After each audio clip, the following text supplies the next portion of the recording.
राष्ट्रवादी शरद पवार गटाचे नेते जितेंद्र आव्हाड यांनी हातात बेड्या लावूनच विधान भवनात एंट्री केली। आमच्या अभिव्यक्ती स्वातंत्र्यावर घाला घातला जातोय, आमचे मूलभूत अधिकार शाबूत राहिले पाहिजेत, असं यावेळी आव्हाड यांनी म्हटलंय। अमेरिकेतून भारतीयांच्या हातात बेड्या घालून त्यांना पाठवण्यात आलं, भारतीयांचा अपमान केला, त्या अपमानाचा निषेध म्हणून बेड्या घातल्याचं आव्हाड यांनी सांगितलं।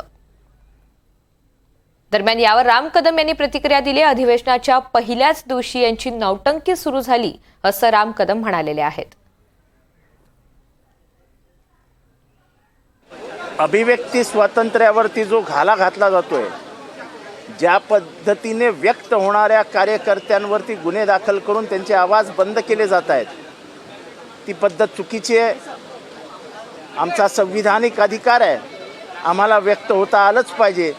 Right to expression, right to speech, हे सगळे आमचे मूलभूत अधिकार आहेत आणि ते मूलभूत अधिकार हे शाबित राहिले पाहिजेत, म्हणून या बेड्या आहेत। या बेड्या याच्यासाठी पण आहेत की अमेरिकेमध्ये जे भारतीयांवर अन्याय होत आहेत, अधिवेशन सुरू देखील झालं नाही, अधिवेशन सुरू व्हायचंय आणि राष्ट्रवादीचे नेते हातकडी घालून नौटंकी करत पायऱ्यांवर बसले।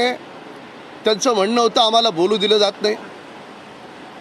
अहो, अधिवेशन अजून सुरूच झालं नाही, हे बोलू दिलं जात नाही, ही नौटंकी कशासाठी? विधानसभा अधिवेशन हे संवादासाठी आहे, हे चर्चेसाठी आहे। काही तुमचे सकारात्मक सूचना असतील जरूर सरकारला द्या, सरकार त्या सूचनांचा स्वीकार करेल। अधिवेशन ही नौटंकी करण्याची